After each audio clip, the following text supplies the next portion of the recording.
আজিৰ ভিডিঅ'ত আমি ক্লাছ 12 চেপ্টাৰ 5 এক্সাৰসাইজ 5.1 34 নম্বৰ কুৱেশ্যনটো আলোচনা কৰিম। এই কুৱেশ্যনটো বহুত ইম্পৰ্টেণ্ট হয়, ভালকৈ চাবা। তাৰপিছত কি আছে, f of x equal to modulus of x minus modulus of x plus 1 দ্বাৰা অংগীয়াবদ্ধ f ফলনটো বিচ্ছিন্নতাৰ সকলো বিন্দু উলিয়া। মানে এই ফলনটোৰ আমাৰ ডিসকণ্টিনিউয়াছৰ পইণ্টবোৰ উলিয়াব কৈছে। ইয়াত আমাক কি লিমিট দিছে আমাক দিয়া নাই। আৰু এনেদৰে যদি ফাংচন থাকে প্ৰথমে আমি ইয়াৰ পৰা xৰ ভ্যালুখিনি উলিয়াই ল'ব লাগে। ইয়াত এটা x ইকুৱেল কি হ'ব, ইয়াতটো চাই লোৱা প্ৰমাণ বা সলিউশন কি দিয়া আছে আমাৰ f of x equal to x minus modulus of x plus 1। ইয়াত কি লাভ আমাৰ x ইকুৱেল 0 লাভ। এনেকৈ আমি লিমিট খুলি উলিয়াম। x plus 1 কি হ'ব আমাৰ x plus 1 equal to 0।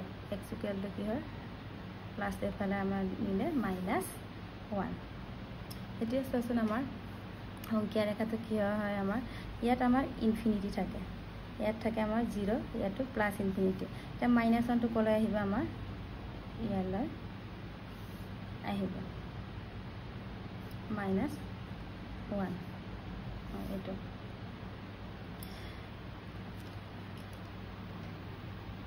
ইয়াত চোৱা, যেতিয়া আমাৰ ইয়াত হলে আমি শৰ্ট হকেটা আমি কেনেকৈ নিজে উলিয়াম। যেতিয়া আমাৰ x লেস দেন -1 আমাৰ শৰ্ট হকেটা কি হয়, এটা আমাৰ কোৰ মাজত আছে আমাৰ -1 হলে x লেস দেন -1 হ'ব, আৰু এটা শৰ্ট হ'ব। আৰু ডাঙৰটো কি আমাৰ লিমিটটো 0 পাইছে, x গ্ৰেটাৰ দেন ইকুৱেল 0 হ'ব। আৰু আনটো আমাৰ কাৰ মাজত থাকিব, -1 greater than equal x less than 0, মানে -1 সমান বা ডাঙৰ বা 0তকৈ সৰু। এনেকৈ আমাৰ তিনিটা শৰ্ত আহিব। এই শৰ্তত আমাৰ ফলনখিনি কি হ'ব চোৱাচোন। এতিয়া প্ৰথম আমি x লেস দেন -1, তেতিয়া আমাৰ ফলনটো কি আহিব, এইটো -1তকৈ আমাৰ সৰু হয়। ইয়াত xৰ ভ্যালু কি -1তকৈ সৰু হয়, তেনেহ'লে আমাৰ ফলনটোত বহাই চাম কি দিয়া আছে। আমাৰ কি আছিলে f of x minus modulus of x 1। ইয়াত চোৱা মডুলাছটো কি বুজা, -1তকৈ সৰুখিনি আমাৰ মাইনাছতে পৰে, তেন্তে এই চিনটো কি হ'ব, আমাৰ মডুলাছটো আমাৰ মাইনাছ আহিব। ঠিক তেনেকৈ এইটো আমাৰ শৰ্টটো কি -1তকৈ সৰু, তেনেহ'লে কি হ'ব মাইনাছতে আমাৰ এই x plus 1টো আহিব। এতিয়া আমাৰ কি হ'ব -x মাইনাছে মাইনাছে plus x plus 1 minus x cancel গ'ল, আমাৰ কি পালোঁ, আমাৰ 1 পালোঁ। আমি x লেস দেন -1ত আমাৰ f of x ফলনটো আমি কি পালোঁ, 1 পালোঁ। তাৰপিছত আমাৰ আছে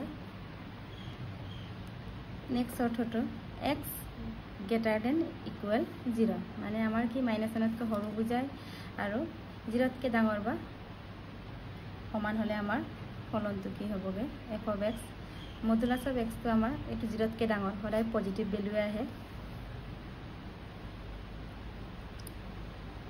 কি হ'ল আমাৰ x ফলত x minus x plus 1, ইয়াত আহিব আমাৰ x,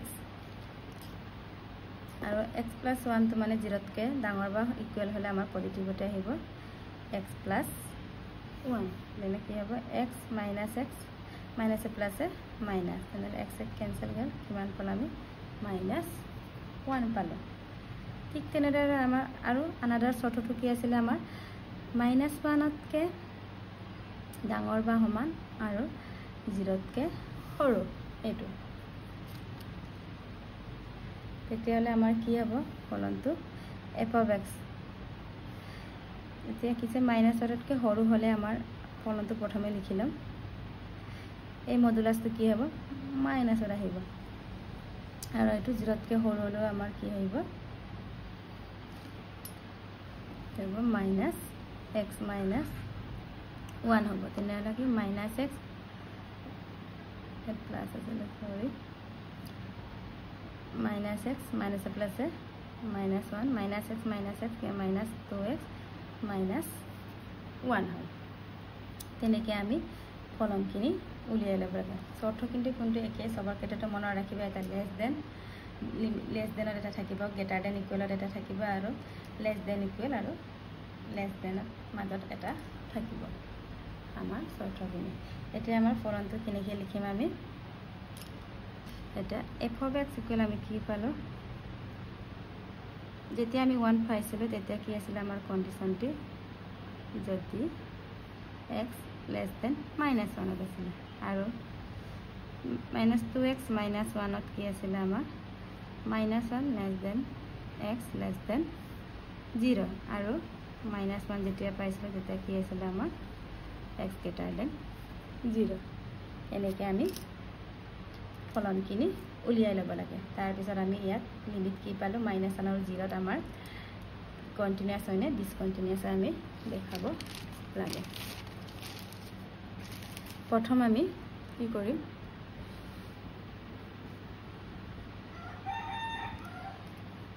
এক্স ইকুৱেল -1ত চাম, লিমিটটো আমাৰ -1 আৰু 0 পালোঁ। তেতিয়া এক্স ইকুৱেল -1 হ'লে আমাৰ কোনটো চৰ্টত পৰে, এইটো less than equal x less than 0, -2x -1 ফলনত পৰিব। এইটো আমি কি বহাম, এতিয়া এক্সৰ ঠাইত -1 বহাম, -2 -1 -1 মাইনাছে প্লাছ 2 -1 কিমান হ'ল আমাৰ 2 1 পালোঁ, কি পালোঁ আমি 1। ঠিক তেনেকৈ লেফ্ট হেণ্ড ছাইডটো দেখাম আমি, লেফ্ট হেণ্ড লিমিটটো কি আছিলে, limit x tends to -1 negative, এইটোৱে কি বুজায় আমাৰ -1তকৈ সৰু বোলা। তেনেহ'লে আমাৰ ফলনটো কি আহিব, ইয়াত চৰ্তটো চোৱা, -1তকৈ সৰু, তেনেহ'লে কোনটো আহিব আমাৰ f of x equal to 1ত আহিব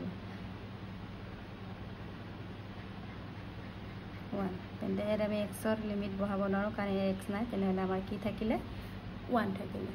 ঠিক তেনেদৰে আমি ৰাইট হেণ্ড লিমিটটো চাওঁ, limit x tends to -1 positive, মানে -1তকৈ অকণমান ডাঙৰ ভেলু, তেনেহ'লে আমাৰ ফলনটো কোনটো আহিব, -1তকৈ ডাঙৰ, এইটো -1তকৈ ডাঙৰ হ'লে আমাৰ ফলনটো -2x -1ত আহিব। লিমিট বহাই দিম, এক্সৰ ভেলু কি -1 -1 মাইনাছে প্লাছ 2 -1 ইকুৱেলটো কিমান পালোঁ আমি 1 পালোঁ। এতিয়া চোৱা আমাৰ এক্স ইকুৱেল -1তো আমি 1 পালোঁ, লেফ্ট হেণ্ড লিমিটতো আমি 1 পালোঁ, ৰাইট হেণ্ড লিমিটতো আমি 1 পালোঁ। আমাৰ গোটেই তিনিটা ভেলু একেই হ'ল, তিনিটা ভেলু একে হ'লে আমাৰ কি হয়, f is a continuous function, f ফলনটো আমাৰ কি হয় অবিচ্ছিন্ন হয়। এতিয়া আকৌ আমি লিমিট ক'ত চাম, আমি 0ত চাম, এক্স ইকুৱেল 0ত কি হ'ব, এক্স ইকুৱেল 0ত আমাৰ এফ অফ এক্স ফলনটো কিন্তু হ'ব আমাৰ 0তকৈ সৰু বুজাইছে। তেতিয়া আমাৰ এক্স ইকুৱেল 0 মানে আমাৰ কোনটো চৰ্ত আহিব, -1, এইটো -1 এক্স গ্ৰেটাৰ দেন ইকুৱেল 0, মানে ফলনটো আমাৰ কি আহিব -1। ইয়াত যদি আমি এক্সৰ ভেলু 0 বহাওঁ, ইয়াত বহাব নোৱাৰোঁ, এক্স নাই, এইকাৰণে কি পালোঁ আমি -1। ঠিক তেনেকৈ আমি লেফ্ট হেণ্ড লিমিটটো কৰিম, limit x tends to 0 negative, মানে 0তকৈ সৰু, তেনেহ'লে ফলনটো কোনটো আহিব, আমাৰ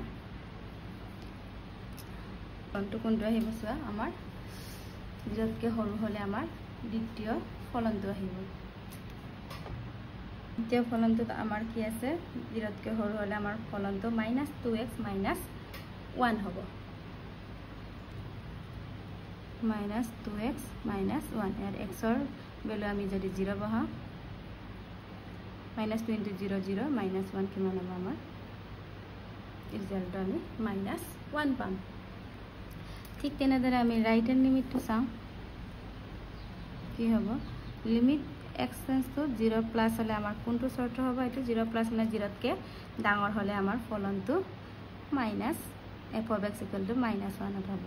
ইয়াত এক্সৰ ভেলু আমি বহাব নোৱাৰোঁ কাৰণ ইয়াত এক্স নাই, এইকাৰণে কি থাকিলে আমাৰ -1। এতিয়া তোমালোকে চোৱা, এফ অফ 0 টো -1 পালোঁ, লেফ্ট হেণ্ড লিমিটো -1 পালোঁ, ৰাইট হেণ্ড লিমিটো আমি 1 পালো আমাৰ তিনটা শৰ্তয়ে তিনটা ভ্যালু আমাৰ ইকুৱেল হৈছে ইকুৱেল হলে আমাৰ কি হয় ফলনটো কি হয় কন্টিনিউয়াস f ফলনটো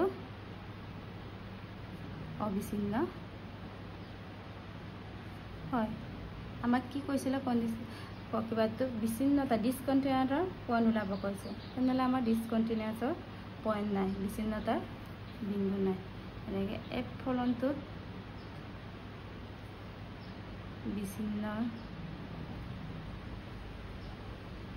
তাৰ বিন্দু নাই বিচ্ছিন্নতাৰ বিন্দু নাই আমি তেনেকৈ উলিয়াব লাগে এতিয়া নেক্সট আমি নেক্সট ভিডিঅ'ত আমি ডিফাৰেন্সিয়েবিলিটি অৱকলনীয়তাৰ বিষয়ে আলোচনা কৰিম আৰু এক্সাৰসাইজসমূহ আমি কৰিম